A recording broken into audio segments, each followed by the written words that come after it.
Olá para você, leitor do Comum, seja bem-vindo a mais um Comum Entrevista. Hoje a gente conversa com o ex-deputado federal e coordenador do escritório do MDA no Amazonas, José Ricardo. Deputado, eu vou me referir ao senhor assim. A gente começa falando um pouco sobre o Plano Safra lançado no Amazonas e as prioridades do governo federal aqui no estado. Então, primeiro, muito obrigado aí pela oportunidade da gente poder conversar de novo aqui, parabenizar aqui o Jonas pelo trabalho. E eu estou agora aqui no Ministério do Desenvolvimento Agrário, o MDA. Ele foi recriado pelo presidente Lula. Existia no passado, o governo anterior extinguiu, e o Ministério e as ações são voltadas para os pequenos produtores, agricultores familiares. Essa é a prioridade. E nesse sentido, todas as ações são para ajudá-los a melhorar a produção, ampliar a produção, poder ter uma renda maior, poder oferecer para a sociedade alimentos mais baratos também e com mais qualidade e, na medida possível, sem agrotóxicos, né? Portanto, mais saudáveis. Esse é o foco principal assim, do governo federal e, com isso, aumentar a oferta de alimentos para a sociedade e enfrentar a fome.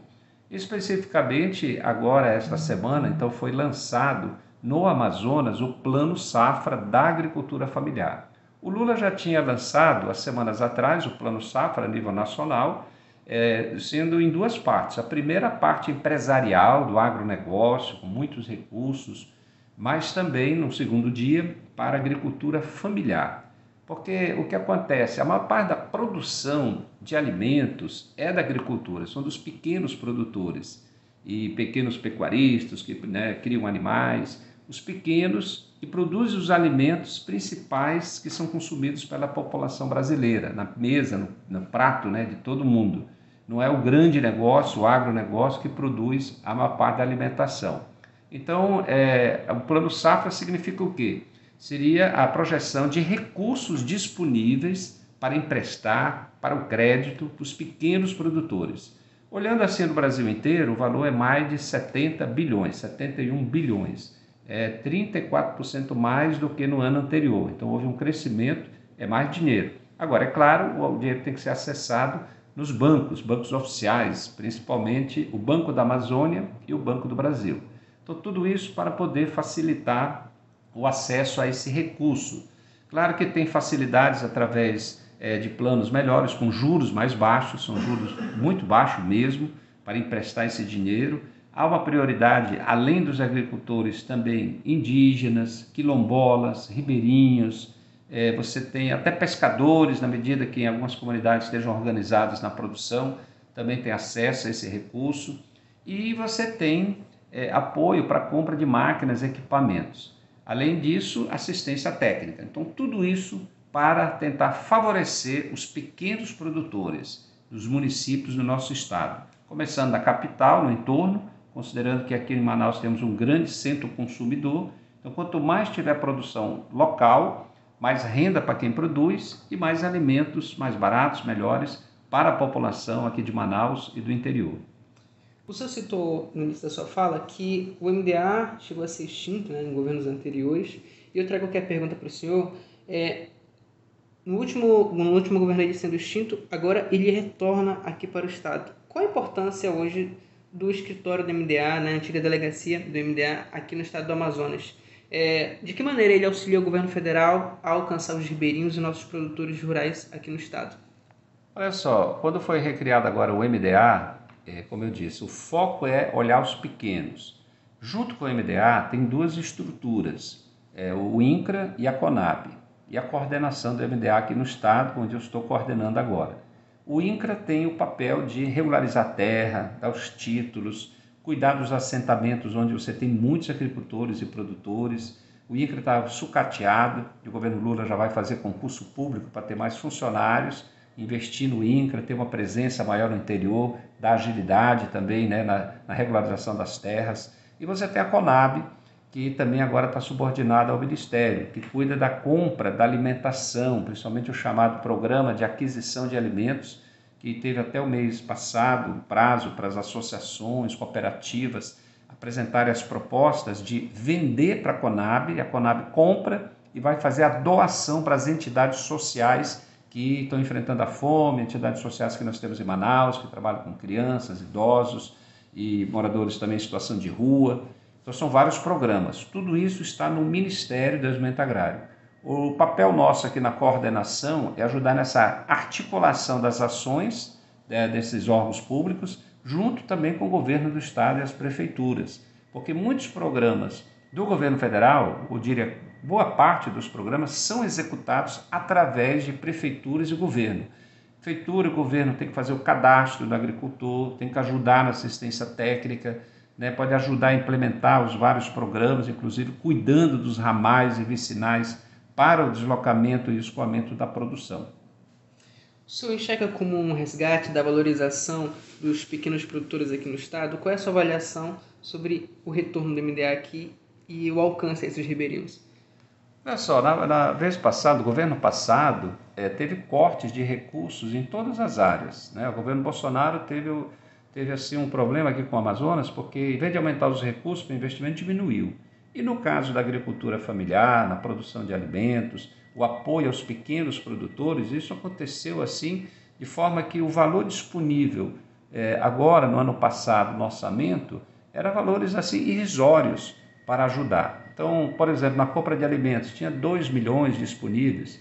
O Lula já aprovou logo 250 milhões, com perspectiva de chegar a $500 milhão.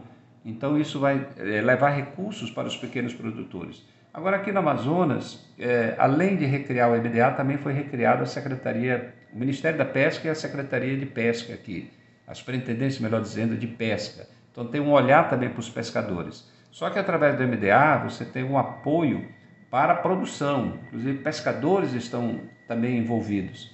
Você tem, através do MDA, um outro programa chamado Garantia Safra, que eu até participei de uma entrega, é um valor para o ribeirinho, para o agricultor que no interior perdeu a produção devido à enchente. Então é uma das primeiras vezes que foi paga agora esse Garantia Safra, um valor para ajudar, né, os agricultores. E você tem agora nesses programas, principalmente no crédito, a prioridade para as mulheres e jovens também. Então as mulheres são prioridade, os jovens também, né, os jovens agricultores que têm lá sua terra, que estão administrando já as atividades da família, então vão ter prioridade e o crédito mais facilitado. Então são muitos avanços importantes que favorecem o povo do Amazonas com essa recriação do MDA e o funcionamento dessas ações do governo federal. Hoje o senhor está na coordenação do MDA aqui no estado do Amazonas, mas o senhor também já foi deputado federal, né? Vem agora uma nova fase, acredito eu, aqui na sua vida, na sua carreira política. Mas eu trago a você a pergunta sobre como estão as articulações do PT no Amazonas hoje com o governo federal. Estão em que níveis? Qual é o diálogo hoje? Explica um pouco pra gente. Olha só, eu estava como deputado federal, né? Eu não fui reeleito, apesar de ter sido um dos mais votados, né, no Amazonas. Eu fiquei em 8º lugar e teve deputados que entraram com menos voto do que eu. E a razão está muito relacionada à regra, né? Porque é do coeficiente eleitoral muito alto e a nossa federação, os outros candidatos não tiveram muitos votos, então a gente não atingiu o coeficiente eleitoral e eu acabei sendo prejudicado. Se fosse valer a regra de 2018, eu estaria dentro, porque havia um cálculo de média de votos de cada partido e federação. Pois bem, mas eu fui convidado para trabalhar no governo federal, fui convidado em janeiro para trabalhar em Brasília, mas eu preferi estar aqui no Amazonas, disputei a SUFRAMA, né? A gente estava aí na disputa com outras indicações, não deu, e o ministro me convidou para coordenar o MDA aqui no Amazonas. Nós temos também no INCRA uma pessoa muito dedicada, né? O professor Denis, também, que é um companheiro da luta partidária, assim como no IBAMA, né? Temos o Joel, uma pessoa também muito comprometida com o povo do Amazonas. E o PT aqui no Amazonas está bastante motivado para as eleições do ano que vem. O Lula está muito bem, as pesquisas agora mostram aí uma aceitação de 60%, cresceu em relação a meses anteriores. Os programas sociais e na área da economia são muito positivos e eu acho que isso vai favorecer as eleições do ano que vem. O PT, eu defendo que o PT tenha candidaturas a prefeitos, boas chapas de vereadores e principalmente na capital. Acho que em Manaus é importante o PT ter candidatura majoritária. Eu já fui candidato 2 vezes, em 2016 e 2020, tivemos um bom resultado, e eu acredito que se o PT e a federação e se unir com outros partidos do campo da esquerda, como é o caso do PSB, o PDT, assim como o PSOL e a Rede, eu acredito que nós teríamos uma chapa muito forte, competitiva, para disputar Manaus e, claro, buscando o apoio do presidente Lula. Se eu, por exemplo, eu coloquei meu nome já à disposição do partido e se tiver apoio do Lula, a gente ganha. Então, eu ia justamente para essa pergunta, perguntando sobre se o senhor pretende disputar o próximo pleito, mas agora eu acrescento um pouco sobre o que o senhor falou a respeito de ter um diálogo com outros partidos aqui da esquerda no Estado. Esse diálogo já existe? Como estão essas relações? Outros partidos podem aí se incluir à federação? Qual é o diálogo hoje com essas outras legendas? Então, para a eleição do ano que vem, no Brasil inteiro, né, as eleições municipais, as federações que foram constituídas na eleição passada, elas vão se manter. Então, por exemplo, o PT está em federação junto com o PV e o PCdoB. Então, são os 3 partidos, é como se fosse um só. Então, ao definir candidatura e a chapa de vereadores, são os 3 juntos. Existe também a federação, eu acho que do PSDB e não sei se é o Cidadania, e tem a federação da Rede com o PSOL, são as únicas federações que existem. Fora isso, todos os partidos vão separadamente, com a chapa de vereadores, e na questão de prefeitura pode fazer aliança e se juntarem. Eu defendo, como eu disse, que os partidos do campo de esquerda pudessem se unir para uma candidatura forte, com propostas, com projetos para cuidar da cidade, com apoio do governo federal, né, do Lula, na figura do Lula, que eu acho que seria o importante.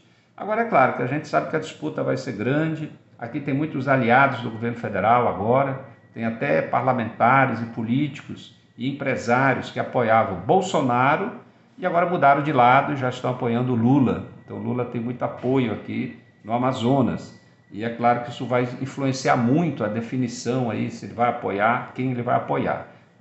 Eu entendo que nós temos que lutar para buscar esse apoio. E o diálogo entre nós, porque também unir todo o campo de esquerda não é fácil, né? Cada partido tem as suas propostas, suas ideias, talvez até um nome, né, para a candidatura, mas é o diálogo, é a construção, acho que é possível a gente fazer isso, temos que tentar. Qual é a sua leitura sobre essa aproximação que o Executivo, que o prefeito Davi Almeida, o prefeito Wilson Lima, tem realizado de se aproximar do PT, tem preservar relações aí harmoniosas, mesmo eles tendo um histórico aí de já terem estado ao lado aí do governo anterior? Como você enxerga isso, essa aproximação aí de repente? Olha, o que acontece é o seguinte, primeiro que o governo Lula e a figura do Lula, o Lula é uma pessoa muito preocupada com o Brasil, com o povo, ele lutou muito, sofreu muito, foi muito perseguido, mas ele ganhou, ele sempre acreditou na Constituição, na democracia, na justiça, e ele nunca saiu daí. Ele foi preso, se defendeu dentro da legalidade, foi comprovado que não tinha culpa, né? Foi inocentado de tudo, voltou com boas propostas e ganhou a eleição. Foi uma eleição disputada, apertada, todo mundo sabe, mas o Lula, o jeito de governar dele é para incluir todo mundo. O Lula não tem esse negócio de discriminar, separar, porque aqui no Amazonas o governador não apoiou o Lula, então não vou apoiar. Pelo contrário, aqui o Amazonas já está sendo muito beneficiado, como todos os estados, de forma igual, ao menos esse é o esforço do presidente, em investimentos, em benefícios. Agora o PAC que foi anunciado foi muitos investimentos para o Amazonas. A Zona Franca de Manaus, o Lula, ele mesmo já falou que ele defende a manutenção e o vice-presidente já esteve aqui 2 vezes na reunião do CAIS e também assinando o funcionamento do CBA. O Lula esteve agora recente em Parintins, né? O apoio à cultura, aos investimentos que podem gerar emprego. Então, o governador, claro, qual é o governador que não vai querer esses apoios todos? Então, por isso que muitos governadores, muitos políticos estão junto com o governo federal, dialogando, e isso é bom para o Estado. Porque agora ele já foi eleito, o governador já foi eleito, o Lula também foi eleito, e, portanto, não pode ser diferente, né? O diálogo entre 2 governantes, e principalmente pelo lado do Lula, que estende a mão mesmo aqueles que não votaram e não apoiaram ele. Muito obrigado, deputado. Eu também quero agradecer a você que nos acompanhou até aqui e até o próximo Comum Entrevista.